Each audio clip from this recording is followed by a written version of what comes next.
ലോകകപ്പ് ഫുട്ബോളിന്റെ ഫൈനൽ പോരാട്ടം അമേരിക്കയിലെ ന്യൂജേഴ്സി സ്റ്റേഡിയത്തിൽ ഈ പുലർച്ചെ കഴിഞ്ഞു. ലോകം മുഴുവനുള്ള ആരാധകർ മെസ്സിയുടെ അർജന്റീന ജയിക്കുമെന്ന് വിചാരിച്ചു. കുറെ പേര് സ്പെയിൻ ജയിക്കുമെന്ന് പറഞ്ഞു.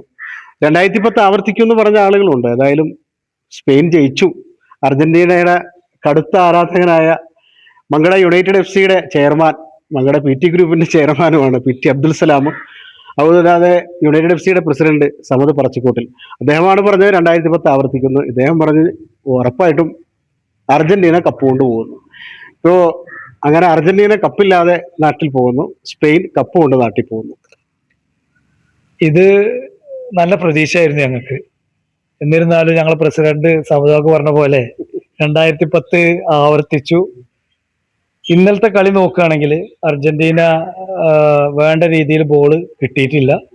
കളി എന്ത് പറഞ്ഞാലും സ്പെയിൻ തന്നെയാണ് കളിച്ചിട്ടുള്ളത്. അതിന് വിജയം അവർക്ക് തന്നെയാണ് അർഹതപ്പെട്ടത്. എന്നിരുന്നാലും ഞങ്ങളെ ഉറ്റ ഒരു ചങ്ക് എന്ന് പറഞ്ഞാല് മെസ്സിക്ക് ഇനി അടുത്തൊരു വേൾഡ് കപ്പ് കളിക്കാനുള്ള ഒരു ചാൻസ് ഇല്ലല്ലോ എന്നുള്ളതിലാണ്. കപ്പ് ഞങ്ങൾക്ക് കിട്ടിയോ ഇല്ലേ എന്നുള്ളതിലല്ല പ്രശ്നം. ആ ഒരു കളി ഇനി അദ്ദേഹത്തിന് കാണാൻ കഴിയില്ല എന്നുള്ള ഒരു മനപ്രയാസമുണ്ട്. വളരെ പ്രയാസത്തിൽ തന്നെയാണ്.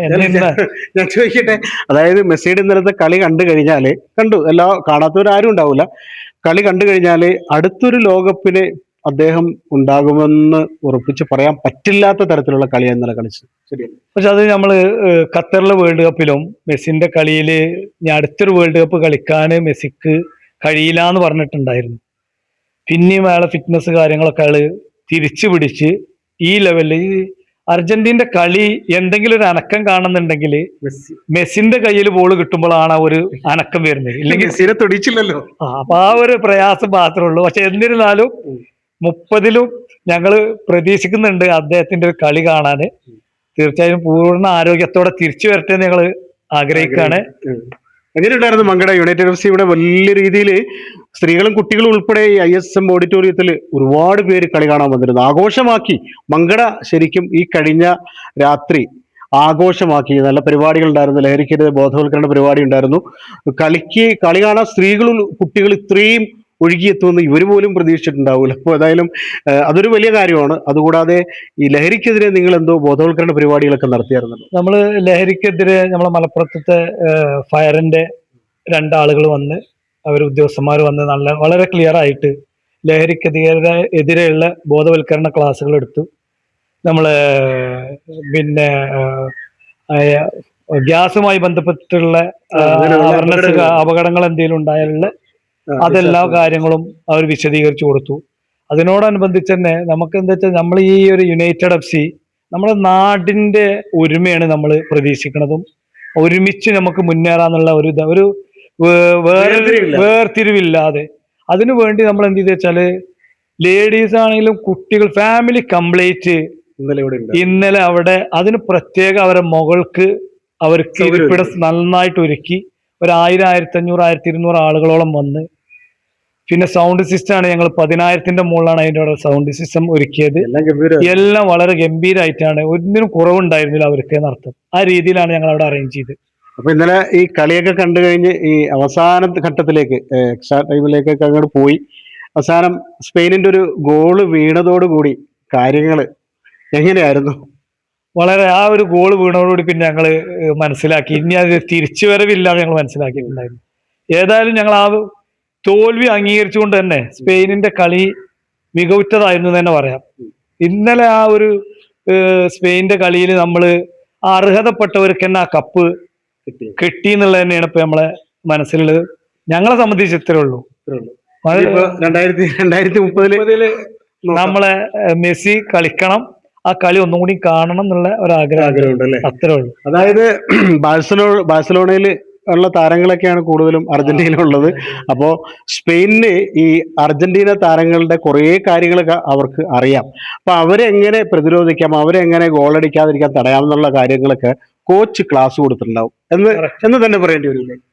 ഒന്നാമത് എന്താ വെച്ചാല് നമ്മൾ സ്പെയിനിന്റെ കോച്ചാണ് സ്കാലോണിക്ക് കോച്ച് പറഞ്ഞു കൊടുത്തിട്ടുള്ളത്. അതായത് അധ്യാപകനാണെന്ന് അർത്ഥം. അങ്ങനെ ഒന്നും കൂടി ഉണ്ട്. അതെ, പിന്നെ ഒന്നും നോക്കാനില്ല. ഗുരുവാണെന്ന് അർത്ഥം. ഗുരുവാണ്. അതുപോലെ തന്നെ മെസ്സിയും അതുപോലെ യമാലും ഒക്കെ എന്ന് വെച്ചാൽ അതും ഒരു ലോകത്തെല്ലാവരും അറിഞ്ഞ, എല്ലാവർക്കും സന്തോഷം. മാത്രമല്ല ഇന്നലെ കളി കഴിഞ്ഞ് ചെറിയ രീതിയിൽ അർജന്റീനയുടെ ചില താരങ്ങൾ അങ്ങോട്ട് ഇതൊക്കെ ഉണ്ടായെങ്കിലും എങ്കിൽ പോലും യമാല് ഓടി വന്നിട്ട് മെസ്സിയെ കെട്ടിപ്പുണർന്നത് അത് ലോകത്തിനൊരു വല്ലാത്ത, എന്താ പറയാ, വൈകാരികമായ ഒരു കാഴ്ചയായിരുന്നു. ഉറപ്പല്ലേ അത്? സ്പെയിനിന്റെ എന്താ വെച്ചാല്, സ്പെയിന് വിജയിച്ചെങ്കിലും ഒരു അമിതമായ ഒരു ആഹ്ലാദ പ്രകടനത്തിന് അവർ പോയിട്ടില്ല. നല്ല അച്ചടക്കത്തോടുള്ള ആ ഒരു വിജയം ഞങ്ങൾ അറിയിച്ചിരുന്നു എന്നുള്ള രീതിയിൽ തന്നെയാണ് അവർ ആഘോഷിച്ചിട്ടുള്ളത്. മറ്റു ടീമുകളെ പോലെയല്ല, ആ ഒരു നല്ല സംയമനത്തോടു കൂടി തന്നെയാണ്. പ്രസിഡന്റ്, നിങ്ങൾ 2010 ആവർത്തിക്കുമെന്ന് ഇവിടെ വെച്ച് പറഞ്ഞ ആളാണ് സമത് പറച്ചിക്കോട്ടിൽ യുണൈറ്റഡ് FC പ്രസിഡന്റാണ്. അപ്പൊ 2010 ആവർത്തിച്ചു എന്ന് ഞാൻ കളി കഴിഞ്ഞ് 4 മണിക്ക് കിടന്നുറങ്ങി രാവിലെ എടുത്തു നോക്കുമ്പോൾ വാട്സപ്പിൽ ഒരു മെസ്സേജ്, ഞാൻ അന്ന് പറഞ്ഞ പോലെ 2010 ആവർത്തിച്ചില്ലേ എന്ന്. ആവർത്തിച്ചില്ലേ? തീർച്ചയായിട്ടും. കാരണം തുടക്കം മുതലേ സ്പെയിനിന്റെ കളി കണ്ടപ്പോൾ നമ്മൾ ഊഹിച്ചതാണ്.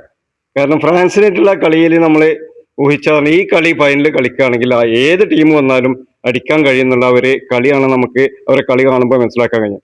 അറ്റാക്കിങ് മാത്രമല്ല, ഡിഫെൻസിങ് എല്ലാം കൊണ്ടും നല്ല നിറഞ്ഞാടി കളിക്കുന്ന ചെറുപ്പക്കാര്, യമാലും മറ്റു ചെറുപ്പക്കാരും ഒക്കെ ഉള്ള ടീം നല്ലൊരു ടീമാണ്. കാരണം സ്പെയിനിന് ഞാൻ കഴിഞ്ഞ വേൾഡ് കപ്പ് കാണാൻ വേണ്ടിയിട്ട് ജർമ്മനി സ്പെയിനായിട്ടുള്ള മാച്ചായിരുന്നു. ഞാൻ ആ മാച്ച് കാണാനായിട്ട് ഖത്തറിൽ വേൾഡ് കപ്പിന് പോയത്. അന്ന് ഞാൻ സ്പെയിനൊന്ന് നോട്ടിട്ടതാണ്. അതായത് എൻ്റെ ഇഷ്ട ടീം ജർമ്മനിയാണ്. ജർമ്മനിലെതിരെ സ്പെയിനിൽ കളിച്ച അന്ന് ആ സ്പെയിനിന്റെ കളി ഞാൻ ഒന്ന് ശ്രദ്ധിച്ചത്. പിന്നെ ഈ പ്രാവശ്യം ഞാൻ ഫ്രാൻസിനുള്ള കളി കണ്ടപ്പോഴേ തീർച്ചയായിട്ടും ഫൈനലിൽ ഇവരെത്തുന്നുള്ളൂ. ഫൈനലിൽ എത്തിക്കഴിഞ്ഞാൽ കിരീടം കൊണ്ടേ പോവുള്ളൂ. ലാറ്റിൻ അമേരിക്കയിൽ നിന്ന് ഒരു പ്രാവശ്യമെങ്കിലും യൂറോപ്പിലേക്ക് പോട്ടെ. 2010 ചാമ്പ്യന്മാർ വീണ്ടും 2026 16 വർഷങ്ങൾക്ക് ശേഷം വീണ്ടും ചാമ്പ്യന്മാരാവുന്നുള്ളൊരു പ്രതീക്ഷ ഉണ്ടായിരുന്നു. അതുപോലെ സംഭവിച്ചു. സന്തോഷം എന്ന് പറഞ്ഞാൽ ഫുട്ബോളിന് അവര് അർഹതപ്പെട്ട ജയമാണ്. ഞാൻ സ്പെയിനിന്റെ ഒരു വക്താവായിട്ടല്ല, സ്പെയിനാണ് കളിച്ചിട്ടുള്ളത്, അർജന്റീന ഇന്നലെ കളിച്ചിട്ടില്ല. അതുകൊണ്ടാണ് ലാസ്റ്റ് ഇതിൽ ഒരു ചെറിയൊരു മുന്നേറ്റം നടത്തി, പക്ഷെ ഉണ്ടായില്ല. എങ്കിലും നമ്മളൊക്കെ മനസ്സിൽ പറഞ്ഞിരുന്നത് ലാസ്റ്റ് വെച്ച് അർജന്റീന തിരിച്ചു വരും തന്നെയാണ് പറഞ്ഞിരുന്നത്. അതിന് അവർക്ക് കഴിഞ്ഞില്ല, പെർഫോമൻസ് പുറത്തെടുക്കാൻ കഴിഞ്ഞില്ല. നിർഭാഗ്യം. നമുക്ക് മങ്കട സ്റ്റേഷനിൽ പരിപൂർണ പിന്തുണ ഉണ്ടായിട്ടുണ്ട്. അവർ ആ ഒരു സഹകരണം കൊണ്ട് നമുക്ക് ഇത്ര ആ ക്രൗഡിനെ നിയന്ത്രിക്കാൻ വളരെ ഈസി ആയിട്ട് നമുക്ക് സാധിച്ചിട്ടുണ്ട്. ഒരു ക്ലൈം പോലും ഇല്ലാത്ത രീതിയിലാണ് നമ്മൾ ഈ പ്രോഗ്രാം ഫിനിഷ് ചെയ്തത്.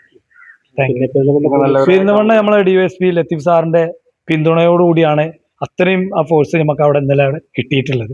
അത് പ്രത്യേകം അദ്ദേഹത്തെയും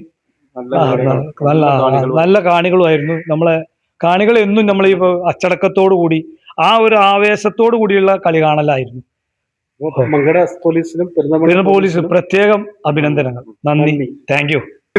അപ്പൊ ഏതായാലും സ്പെയിനിൽ ജയിച്ചു, ലോക കിരീടവുമായി അവർ നാട്ടിലേക്ക് മടങ്ങുന്നു. അവിടെ സ്പെയിനിൽ മാത്രമല്ല, ലോകം മുഴുവനും സ്പെയിനിന്റെ വിജയം ആഘോഷിക്കുന്നുണ്ട്. അതുകൂടാതെ അർജന്റീനയുടെ തോൽവി, പ്രത്യേകിച്ച് മെസ്സിയുടെ തോൽവിയായി കണ്ട് സങ്കടപ്പെടുന്ന ഒരുപാട് ആരാധകരെ ഇവിടെ കണ്ടായിരുന്നു. ഈ നിൽക്കുന്നത് ഏറ്റവും കൂടുതൽ മെസ്സിയുടെ ചങ്കാണ്. സലാം ഖാൻ എന്നൊക്കെ പറഞ്ഞാല് മെസ്സി അടുത്ത വേൾഡ് കപ്പിലും ഉണ്ടാവണം എന്ന് ഇപ്പോഴേ ആഗ്രഹിച്ചും പ്രാർത്ഥിച്ചും നടക്കുക. കാരണം നമ്മളെല്ലാവരും മെസ്സിയെ അത്രയും ഇഷ്ടപ്പെടുന്നുണ്ട്. കളിക്കാരൻ എന്ന നിലയിൽ അവരൊക്കെ നമ്മുടെ ഏറ്റവും പ്രിയപ്പെട്ടവരാണ്. ഏതായാലും 2030 വരെ, ഇനി അടുത്ത വേൾഡ് കപ്പ് വരെ കാത്തിരിക്കാം നമുക്ക് ഇനി ആഘോഷത്തിന്. ഏതായാലും മങ്കട യുണൈറ്റഡ് FC ആഘോഷം ഒന്നും ഇപ്പോൾ ഇവിടെ നിർത്തുന്നില്ല. ഇനി അടുത്ത സെവൻസ് ഫുട്ബോളിലേക്ക് കടക്കുന്നു, ടൂർണമെന്റിലേക്ക് കടക്കുന്നു, ലഹരിക്കെതിരെ ബോധവൽക്കരണ പരിപാടികളിൽ കടക്കുന്നു. നാടിന്റെ ഒരുമ, വലുപ്പ ചെറുപ്പമില്ലാതെ, വേർതിരിവില്ലാതെ എല്ലാവരെയും ഒരുമിപ്പിച്ചു നിർത്തുക എന്ന ഒറ്റ ലക്ഷ്യത്തോടു കൂടിയാണ് യുണൈറ്റഡ് FC മുന്നോട്ട് പോകുന്നത്. ആ ലക്ഷ്യം പൂർത്തീകരിച്ച് എന്നെന്നും ഓർമ്മിക്കുന്ന വരും തലമുറയും ഇങ്ങനെ കുറെ ആളുകൾ ഞങ്ങളുടെ നാട്ടിലുണ്ടായിരുന്നു എന്ന് ഓർത്തിരിക്കുന്ന തരത്തിൽ എന്തെങ്കിലുമൊക്കെ ചെയ്ത് വെച്ചിട്ട് വേണം മടക്കം എന്ന് തീരുമാനിച്ചുറപ്പിച്ചവരാണ് ഈ മങ്കടയിലെ ഫുട്ബോളിനെ സ്നേഹിക്കുന്ന, സമൂഹത്തെ സ്നേഹിക്കുന്ന, നാടിനെ സ്നേഹിക്കുന്ന ഇവരെ പോലുള്ള ആളുകൾ. അതേതായാലും സാർത്ഥകമാവട്ടെ, ഏറ്റവും മികച്ച രീതിയിലാവട്ടെ എന്ന് ആശംസിക്കുന്നു. അങ്ങനെ സംഭവിക്കട്ടെ എന്ന് പ്രാർത്ഥിക്കുന്നു. Jabbar Venad, one news, Perinthalmanna. സന്തോഷങ്ങളും വിഷമങ്ങളും ജീവിതത്തിന്റെ ഒരു ഭാഗമാണ്, പ്രത്യേകിച്ചും വിചാരിക്കാത്ത നേരത്തുള്ള സാമ്പത്തിക ആവശ്യങ്ങൾ. ഇനി നിങ്ങളുടെ എല്ലാ സാമ്പത്തിക ആവശ്യങ്ങൾക്കും ഒരു വഴിയുണ്ട്, UGS ഗോൾഡ് ലോൺ. നിങ്ങളുടെ ഏത് സാമ്പത്തിക ആവശ്യങ്ങൾക്കും ഒരു വഴിയുണ്ട്, UGS ഗോൾഡ് ലോൺ.